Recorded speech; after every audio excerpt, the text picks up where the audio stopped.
What it do, Planteteers? If you're seeing this, I have made it to Carbondale, Illinois. I am Evergreen Park, and I'm here to do what I truly came to do. Plant rave. That was just a cover.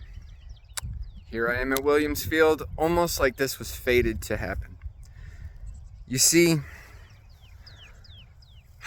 I've always been a skeptic. You know, I've never been a true believer in much, but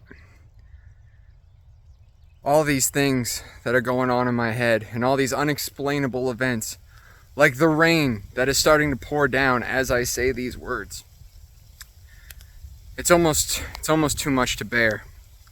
But I must, because I'm in my little bear cave. So I'm going to sleep last night, and I'm in my little bear cave. You know how it is. I'm hanging out for a little TV and TLC, as I like to call it.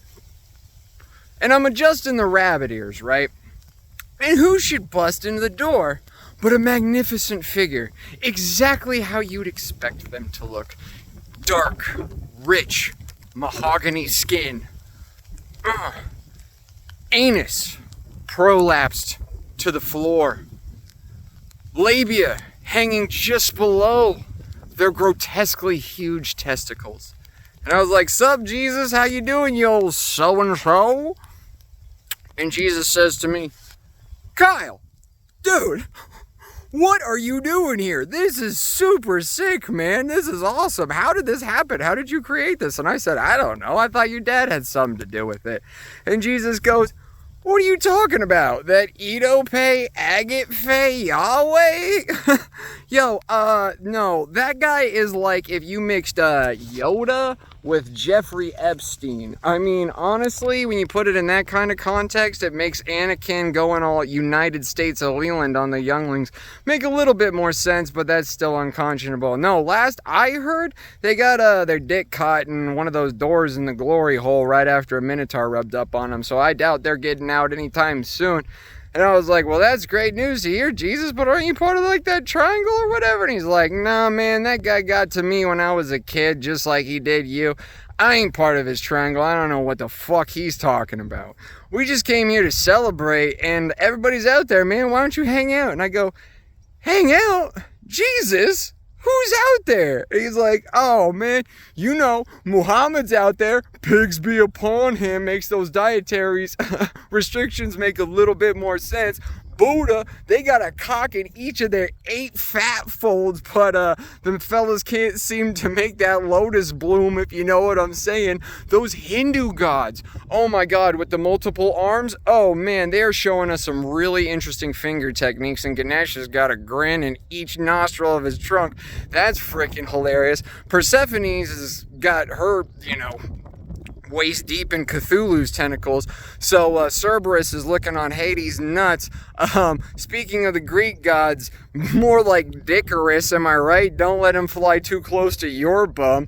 Oh man, Odin's popping out that fake eye of his and bringing entirely new definitions to the words whip and skull. Loki is strangling some vulture version of himself with his own intestines. Horus is living up to every part of their name, and you know where they like that bukkake. Carl Sagan is putting the ass back in astronomy. Karl Marx is feeling a proletariat uprising of their own, if you know what I mean. And last but not least, Baba Yaga is whipping up some amazing powders. Oh man, and she is licking anything that bleeds from any orifice.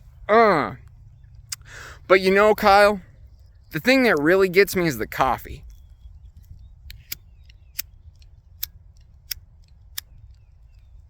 I go, "The coffee?" He goes, "Yeah, coffee."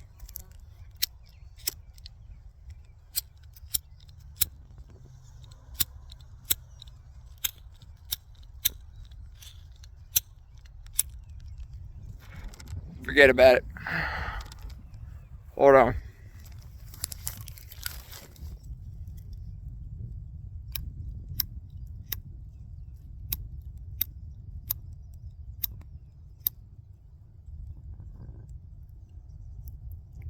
Yeah, Kyle. The coffee. I've been visiting people for 2,000 freaking years, man.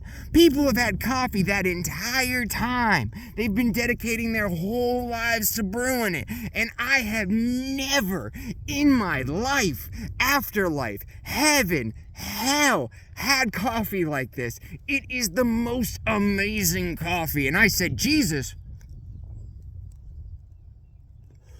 where are these wolves getting this coffee? And Jesus goes, wolves?